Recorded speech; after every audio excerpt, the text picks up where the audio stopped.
buenos días, jóvenes, es un gusto estar con ustedes el día de hoy. Pues para mí es un placer poder ya iniciar nuestro curso de bioestadística. Pues es un curso muy bonito, lo vamos a estar desarrollando durante 25 semanas en este ciclo 2023. Es un curso muy aplicado. Es el único curso de estadística que ustedes van a llevar durante la carrera de 6 años de médico y cirujano. Y les va a dar las bases, los cimientos necesarios para que ustedes puedan utilizar la estadística durante todos los años de la carrera, cuando hagan investigaciones, trabajo de campo o cuando tengan que hacer su trabajo de graduación final.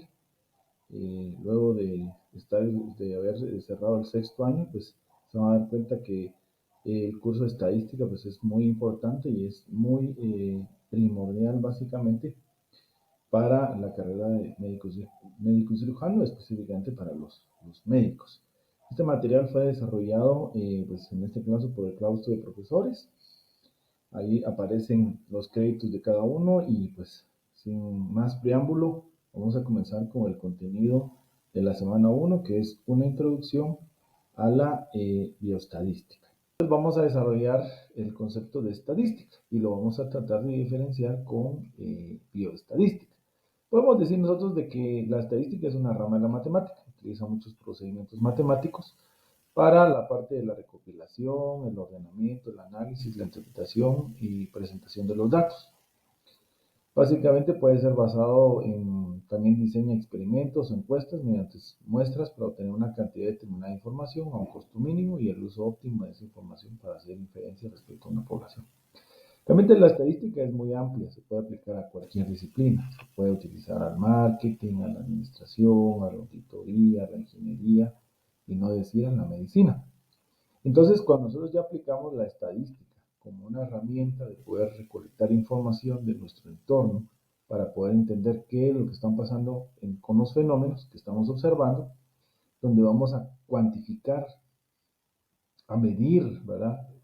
Vamos a hacer recuentos y de ahí pues comenzamos a hacer todo un análisis estadístico, pero cuando lo aplicamos específicamente a las ciencias de la salud, es donde surge pues el concepto de bioestadística. Y entonces si hacemos una adaptación, básicamente es desarrolla y aplica las técnicas estadísticas, dice, a la investigación en campos relacionados a la salud, incluyendo la medicina, epidemiología, salud pública, odontología y otros campos, dice, de estudio como la biología, medio ambiente y agricultura. Entonces, si se dan cuenta, ya el contexto está aplicado a ciertas disciplinas. Lo importante es de que la estadística se nos quede que es una herramienta que nos permite a nosotros conocer el entorno, poder estudiar los fenómenos que están sucediendo. Por ejemplo, podemos estudiar el fenómeno, digamos, del COVID, los contagios, ¿verdad? Si ustedes se dan cuenta, día a día el gobierno nos muestra estadísticas, ¿verdad? Cuántos nuevos contagiados, cuántas personas tienen la primera dosis, la segunda dosis, ¿verdad? Cuántas muertes hay diarias, o el registro desde que comenzó la pandemia a la fecha, o se hacen proyecciones, ¿verdad? Todo esto viene derivado de técnicas estadísticas que nos permiten en cierta forma poder entender de una manera sencilla lo que está sucediendo a nuestro alrededor. Entonces, está además de poder enfatizar la importancia de la bioestadística, que básicamente nos va a ayudar en el campo de la medicina y las ciencias de la salud, pues puede entender muchos fenómenos de la salud que se observan de manera cotidiana para los médicos, para los centros de salud, para los hospitales, para las clínicas, ya sea privadas o públicas, o CAP, ¿verdad? Centros de atención permanente, pues básicamente nos ayudan a poder entender cómo se están desenvolviendo las enfermedades, cuáles son sus proyecciones, cuáles son las tasas de prevalencia o de incidencia, ¿verdad? ¿Van en crecimiento o van en decrecimiento? Pues para eso es que nos va a servir la estadística.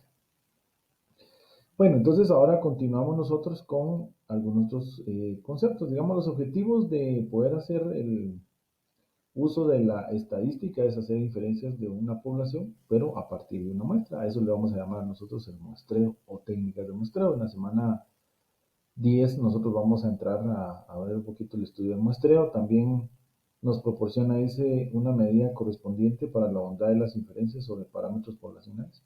Vamos a tener estimadores que se derivan de una muestra y se van a convertir en parámetros que van a representar a una población. Describir, dice, mediante técnicas y métodos matemáticos un fenómeno físico, biológico o de cualquier otra naturaleza. Y también aquí dice promediar y medir los sucesos pasados, su variabilidad y su probabilidad de ocurrencia en el futuro. Aquí interesante. Aquí ya estamos relacionando, por ejemplo, algunas medidas numéricas, por ejemplo, las medidas de tendencia central, o medidas de variabilidad, o de posición, o de distribución, y se está introduciendo un concepto, dice, de probable, o sea, la posibilidad de que ocurra algo en el futuro. Desde la antigüedad, el ser humano ha estado interesado en poder predecir lo que va a suceder. La realidad es de que ha hecho muchos intentos, pero es muy complejo realmente poder tener un 100% de probabilidad o un 100% de asertividad de que algo va a suceder. Los fenómenos de la naturaleza, si se dan cuenta, tienen múltiples variables que inciden y de la noche de la mañana las cosas pueden cambiar. Por ejemplo, podemos ver un pronóstico que dice que la probabilidad de que llueva es del 10% y resulta ser de que dan las 3 de la tarde y comienza a llover. Algo muy poco probable, era un 90% que no llovía o 80% que no llovía, pero sucede. Entonces hay muchos fenómenos que son aleatorios y es muy complejo a veces poder predecir exactamente lo que va a suceder. Pero de lo que se tiene hoy en día, manejamos las probabilidades y en base a eso tomamos decisiones y eso es bien importante. La estadística a nosotros nos ayuda básicamente a poder tomar decisiones, ¿verdad? Anticiparnos basado en la evidencia y en la información. Nosotros podemos tomar ciertas decisiones con cierta incertidumbre, porque no es certidumbre, porque la certidumbre es 100% de confianza, ¿verdad? Tomar una decisión, sabe uno lo que va a suceder, pero ahí siempre hay una incertidumbre de un 5, un 10%, un 15% de que algo no vaya a suceder, ¿verdad? Entonces, esto lo tenemos que entender, pero en la estadística, pues gran campo, la teoría estadística está basada en probabilidades. Ahí lo van a ver a partir de la semana 5 de clases, vamos a entrar a ver el tema de probabilidades, todos sus teoremas y cómo toda la estadística inferencial pues, se basa en probabilidades. Facilita a los seres humanos el manejo, la clasificación e interpretación de los datos en general. Pues ya habíamos hablado un poquito de la utilidad de la estadística. La investigación estadística, pues básicamente es un proceso que nos va a conllevar la observación, el análisis, la clasificación de la investigación. En algunos estudios vamos a plantear hipótesis, que es un supuesto de algo. Vamos a hacer el diseño de instrumento, o sea, vamos a tener nuestra boleta de recolección, tenemos que afinar ese instrumento. Y en algunos casos podría ser la experimentación, formular teorías o leyes según los resultados obtenidos en el estudio, y en este caso sería la parte de la socialización. Pues esas son como que las fases que nos llevaría a un estudio estadístico o una investigación estadística. Por otro lado, podemos hablar ahora de la clasificación de la estadística, pero realmente hay dos grandes ramas. ¿Y cuál es la diferencia entre una y otra? Pues regularmente la estadística descriptiva se utiliza para muestras y se utiliza para poblaciones. Se puede utilizar para el universo, la totalidad de los elementos, la población, o se puede utilizar para una muestra o solamente una porción de esa población. En cambio, la estadística inferencial sí se utiliza solamente en las muestras. ¿Con qué fin? Para que a través de una muestra o una porción de esa totalidad nosotros podamos hacer inferencias. O sea, es como por ejemplo cuando ustedes quieren saber si un vino es bueno o no es bueno, ustedes no se van a tomar toda la botella. Solo con un pequeño sorbo ustedes lo pueden probar y pueden saber si es bueno o no es bueno. Pues algo similar es la estadística, el muestreo específicamente. Tenemos una muestra que sea representativa de la población y en función a ello vamos a hacer una extrapolación. Por eso es que ustedes ven que en la definición nos dice que la descriptiva es la técnica matemática que obtiene, organiza, presenta y describe un conjunto de datos, caracterizándolos, dice, en ciertos valores estadísticos que los representan y los sintetizan. Entonces vamos a representar ya sea una población o una muestra. En cambio, en diferencial dice que a través de ciertos métodos y procedimientos vamos a deducir, dice, con cierto nivel de error o de precisión, las propiedades o características de una población, dice, a partir de una muestra. Entonces, ahí nosotros ya vemos la diferencia que hay entre la estadística descriptiva e inferencial. La semana 1 a la 4 vamos a trabajar la estadística descriptiva. De la semana 5 a la 25 nos quedaremos trabajando con las técnicas y procedimientos estadísticos de la inferencial. Bueno, ahora vamos a dar algunas definiciones sencillas de población y muestra. Entonces, por ejemplo, ¿qué es la población? Ya había mencionado, ¿verdad? Ese es conjunto universo, es la totalidad de todos los elementos. ¿De quién vamos a hablar? Pues podemos hablar de personas, animales o objetos. ¿Sí? Y dice que tienen una característica o tienen varias características en común, dice. Y la idea es poder analizarlas. Y por otro lado tenemos una muestra que dice que solo es una parte o subconjunto de la población que comparte las mismas características de la población en estudio. Debe ser representativo. Bueno, al menos para el muestreo probabilístico debe ser representativo. Ustedes aquí observan, ¿verdad? Que tenemos una población, es todo el círculo que está en color negro. De ahí pues solamente vamos a tomar una pequeña porción con ciertos criterios o ciertas técnicas que vamos a utilizar y se entiende que esta muestra nos va a permitir analizar ciertas características y luego vamos a través de esta muestra pues decir que esa muestra tiene las mismas características de la población. Ahí vamos a ver que el muestreo nos ayuda a nosotros a ahorrarnos tiempo, costos y también nos ayuda a analizar poblaciones que son demasiado grandes, ¿verdad? Entonces ahí nosotros vemos la utilidad del muestreo. Por otro lado, vamos a definir ahora los tipos de variables. Pues básicamente, ¿qué es una variable? Bueno, básicamente una variable podemos decir que se puede definir como aquello que se puede definir o que puede tomar un valor. Y regularmente viene proveniente, digamos, ya sea de una característica o que podemos observar o ya sea es producto de una medición. Entonces, por ejemplo, una característica que podemos observar de una persona sería, por ejemplo, su color de ojos. Eso es una variable. O podemos querer medir su estatura. Eso viene de una medida. Bueno, entonces ahí la variable es la estatura. ¿Y cómo se mide? En metros. O, por ejemplo, una persona quiere medir su color de tez, ¿verdad? Moreno, blanco. Bueno, es otra característica que podemos medir. Y así puedo yo mencionar un sinfín. Por ejemplo, del campo médico vamos a hablar de una persona diabética, no diabética. O si queremos medir su estado nutricional, podemos decir si tiene un peso bajo, normal, tiene sobrepeso o es obeso, por ejemplo, ¿verdad?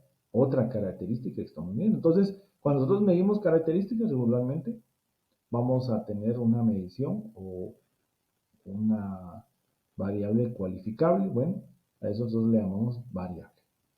O sea, las variables pueden tomar valores o pueden tomar características, ¿verdad? De lo que nosotros observamos. ¿Cuál es su clasificación? Pues básicamente tenemos las cualitativas, no tienen valores numéricos, y tenemos las cuantitativas o numéricas como lo dice, ¿verdad? Entonces, cuando hablamos de edad, de estatura, peso, temperatura, índice de masa corporal, estamos hablando de una variable cuantitativa. Pero si nosotros hablamos de estado civil, el sexo de una persona, si hablamos nosotros de el grado de dolor que tiene una persona, leve, moderado, alto, muy alto, por ejemplo, no estamos hablando de valores numéricos, estamos dando una característica o una modalidad. Bueno, hablamos de una variable cualitativa. Pero estas internamente tienen su clasificación, ¿verdad? Aquí hablamos, por ejemplo, de las cualitativas. Y dice que si sus valores, dice, no se pueden asociar naturalmente a un número, ¿verdad? Entonces, por ejemplo, como les decía, el nivel de dolor, digo bajo, pero difícil a veces poderlo asociar a un número, ¿verdad? Color de ojos, pues café, no se asocia a un número. Pero cuando lo hacemos, entonces, ahí están las cuantitativas. La subclasificación de las cualitativas nos dice que tenemos las nominales y tenemos las ordinales. Las nominales nos dice que esas características pues no se pueden ordenar. Por ejemplo, yo les digo sexo, digamos, masculino, femenino o viceversa. Realmente no hay un orden, no es relevante. O por ejemplo, cuando hablemos nosotros de lugar de nacimiento, el departamento de una persona, pues nos puede decir Quetzaltenango, Ciudad Capital, Izabal, Quiché. Pues no hay un orden para poder clasificar esas características. Pero si yo les hablo, por ejemplo, de intensidad del dolor, Regularmente lo hacemos de menor a mayor o de mayor a menor. Y entonces ahí las clasificamos como variables ordinales. Tienen un orden, tienen un significado. O por ejemplo, yo les pregunto su grado de escolaridad. Ustedes me dicen, bueno, diversificado. Otros van a decir a nivel de licenciatura, otros van a decir posgrado, otros doctorado, otros postdoctorado. Bueno, pues ahí nosotros ya tenemos un orden de estas características, tienen un significado, un sentido para nosotros, entonces es una variable cualitativa ordinal. Por el lado de las cuantitativas tenemos una clasificación. Se clasifica como una variable discreta si los valores que va a tomar, en este caso, son enteros. Un ejemplo, les puedo decir, por ejemplo, la variable número de hijos que tiene una familia. Una pareja de esposos, va a decir 3, 2, 1, 0. No vamos a decir 1.5 o 2.5, eso no es coherente. ¿Sí? O hablamos del ritmo cardíaco, ¿verdad? ¿Cuántos latidos por minuto? Pues van a decir 70, 75, 80. Rara vez vamos a decir 72.5 o 72.13 latidos por minuto. Eso no se trabaja de esa manera. No tiene sentido. Entonces, cuando expresamos los valores numéricos en valores enteros, es una variable cuantitativa discreta. Y por último, hablemos de las continuas. Regularmente las continuas son productos de instrumentos de medición. Entonces, por ejemplo, nosotros ya tomamos la temperatura de una persona, vamos a decir, bueno, 35.6 grados centígrados, o 36.8 grados centígrados, o lo ideal va 37 grados centígrados, o 37.1. Dependiendo del instrumento puede tener 2 dígitos, 3 dígitos de precisión, o si hablamos de el peso de una persona, dependiendo del tipo de balanza, ¿verdad? Podemos decir 150 libras, 150.1 libras, 150.15 libras, 150.158 libras, dependiendo de la cantidad decimal. Entonces, cuando regularmente son medidas derivadas de un instrumento de medición, vamos a hablar de las variables continuas. Por ejemplo, aquí hablamos de la altura y de la edad. Alguien va a decir, pero ¿por qué la edad no se clasifica como discreta? Si yo digo tengo 18 años, 19 años. Eso lo hacemos por términos de simplificación. Pero la realidad es que al día de hoy ustedes pueden saber cuántos años, cuántos meses, cuántos días, cuántas horas, cuántos minutos y cuántos segundos, por ejemplo, al día de hoy tienen de edad. ¿Verdad? Eso se puede hacer. Pero que no lo expresamos de esa manera por simplicidad es otra cosa. Por eso es que también clasificamos la edad como una variable continua. Entonces esto por favor no se les olvide. Bueno, vamos a pasar entonces a lo que sigue. Aquí hay otra gráfica que es muy similar, ¿verdad? Las cualitativas y las cuantitativas, si se pueden contar regularmente, es discreta. Y si aquí estamos hablando de esto, ¿verdad? Que lo estoy mostrando. ¿Verdad? Las cuantitativas, ¿verdad? Si su origen es un conteo, 1, 2, 3, 4, 5, ¿verdad? ¿Cuántos hijos tiene, ¿verdad? ¿Cuántos vehículos, cuántas casas o cuántos latidos por minuto? Pues dijimos que es discreta. Pero si su origen es una medición, ahí hablaríamos de una continua. Aquí lo mismo en las cualitativas, ¿verdad? Pues aquí nos ponen un ejemplo, ¿verdad? Estado civil, religión, color de piel. Estamos hablando de atributos, características. Ya sabemos que hay dos opciones, nominal, no hay orden, no tiene significado ese orden. Pero si eso si tiene un orden o una jerarquía, vamos a decir que es ordinal. Pero esa es otra manera, pues, de ver, digamos, la clasificación de las variables. Bueno, entonces aquí tenemos algunos ejemplos y nos dicen, bueno, clasifiquemos entonces las variables, ¿verdad? Ya según la teoría, ahora la aplicamos, ¿verdad? Para saber realmente si estamos entendiendo o no estamos entendiendo el concepto. Bueno, entonces me dicen la temperatura de un paciente, ¿verdad? Si ustedes se dan cuenta, viene derivado de una medición, entonces va a ser numérica o cuantitativa, discreta o continua. Pues esperaríamos que fuera continua, ¿verdad? Entonces veamos el resultado. Ahí está, variable cuantitativa continua, ¿verdad? Ahora nos dicen color de ojos de una persona, ¿es una característica o es un atributo? Entonces sería una variable cualitativa. No hay un orden para expresar gris, café, negros, entonces sería nominal, ¿verdad? Cualitativa, nominal. Ritmo cardíaco de un paciente, 80 latidos por minuto, entonces va a ser numérica, pero vamos a expresar 75, 76, 77, es un conteo, entonces dijimos que va a ser cuantitativa, pero va a ser discreta, no hay decimales. Nivel de dolor de un paciente. ¿verdad? Entonces hay una jerarquía, vamos a decir que es muy alto, alto, medio, bajo, muy leve, o al revés, ¿verdad? Como lo queramos ver. Entonces vamos a decir que es un atributo, una característica, pero que en este caso es de carácter ordinal. Bueno, entonces ahora vamos a ver las siguientes. Por ejemplo, la procedencia, si la chequeamos aquí, del paciente va a ser una variable cualitativa nominal, ¿verdad? El estado civil del paciente, soltero, casado, viudo, divorciado, pues no hay un orden, es una característica, un atributo y es nominal. El número de tiempos de comida, ustedes van a decir, bueno, yo hago 3 tiempos de comida al día, 4 tiempos de comida al día, 5 tiempos de comida o 6 tiempos de comida, bueno, está diciendo un conteo, es una variable numérica, entonces decimos que esta va a ser cuantitativa discreta. Y por último, el nivel de triglicéridos en sangre, bueno, ustedes tienen que extraerse sangre, la llevan al laboratorio, van al resultado y les van a decir, por ejemplo, usted tiene 200 miligramos por decilitro, ¿verdad? Esa va a ser su medida numérica, entonces está expresada por una medición y entonces en este caso vamos a decir que es una variable cuantitativa y es continua. Muy bien, entonces ahí tenemos nosotros ya esta parte.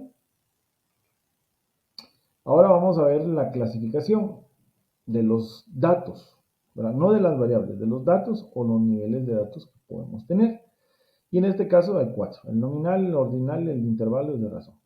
Tomar en cuenta que la nominal y ordinal pues tienen como un significado similar a la clasificación de las variables. Estas dos pertenecen a la variable cualitativa, ¿verdad?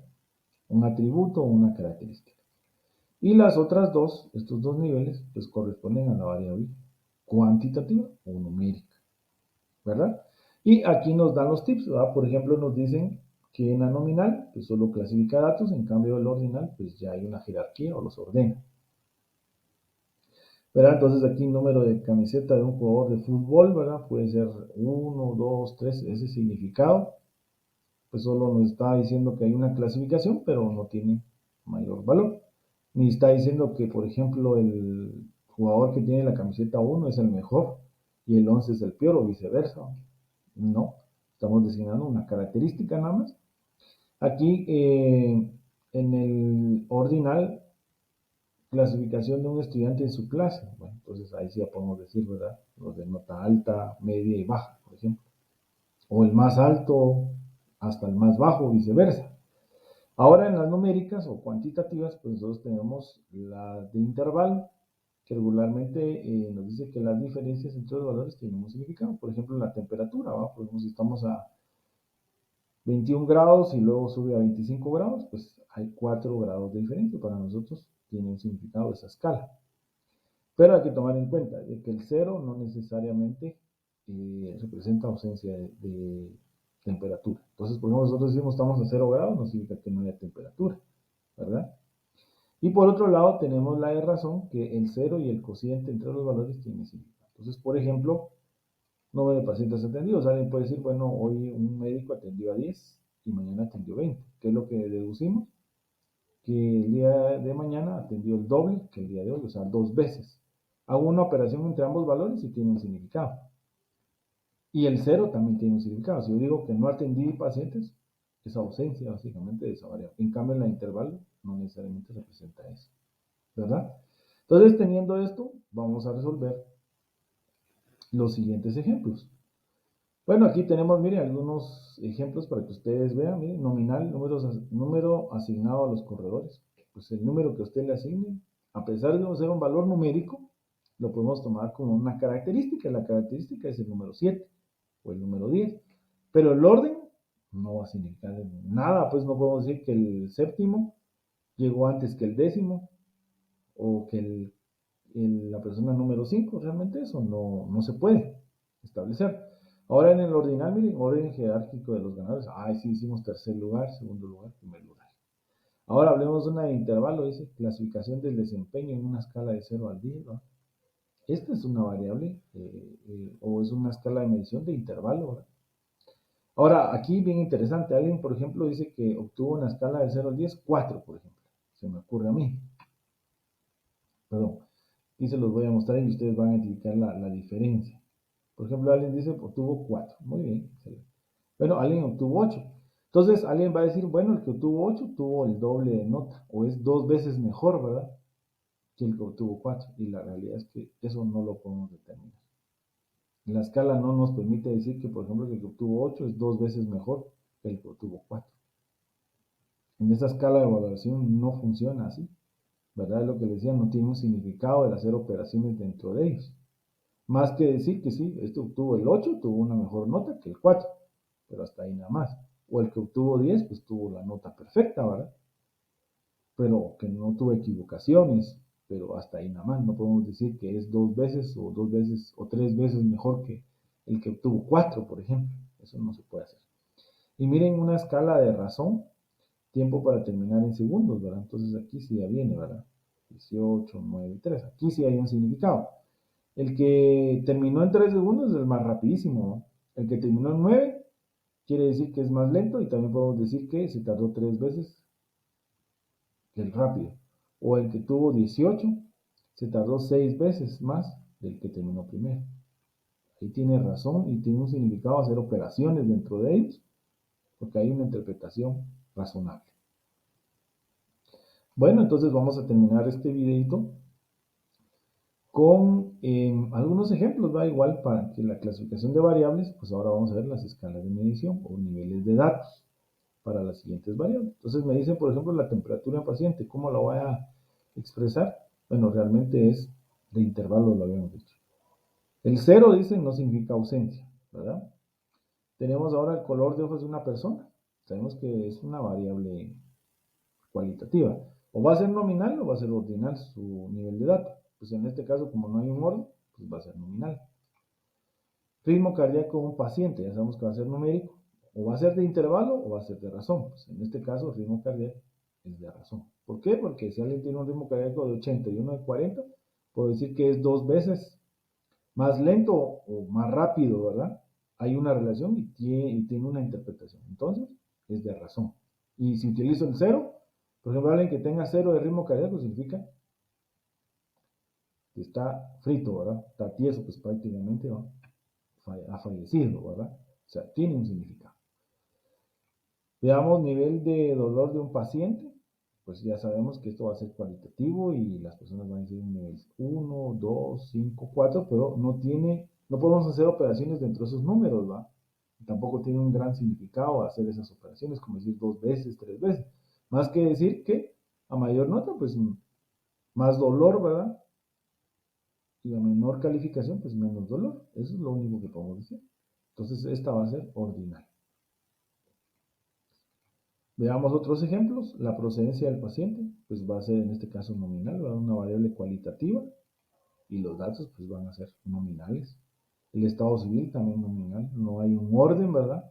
El número de tiempos de dormida sabemos que es numérica o podría ser de intervalo o de razón, pero vamos a decir nosotros que es una variable discreta y en este caso vamos a decir que es de razón. ¿Por qué? Porque alguien puede decir yo hago 6 tiempos de comida y alguien va a decir yo hago 3. Bueno, entonces vamos a decir que el que hace 6 come el doble, ¿verdad? Que el que solo hace 3. Y sí tiene un significado. O alguien que diga 0 tiempos de comida, o sea, alguien que no haya comido el día de hoy, pues estamos diciendo que no hay ausencia de ese valor. Entonces sería de razón. Y por último, vamos a ver el nivel de triglicéridos y vamos a decir que es también de razón. Alguien que tenga 200 de triglicéridos y alguien que tiene 400, pues el otro tiene el doble, ¿verdad? Y si alguien, digamos, por ejemplo, dijera 0 de nivel de triglicéridos, pues entonces obviamente decimos que hay ausencia de esa variable o de niveles de triglicéridos, ¿verdad? Muy bien, entonces hasta ahí dejaríamos esta parte del video y a continuación pues vamos a entrar a ver la parte de lo que son razones, proporciones o porcentajes. Pero espero que esta parte pues la hayan podido comprender y los invito a que puedan seguir con la segunda parte de esta primera clase de bioestadística. Muchas gracias.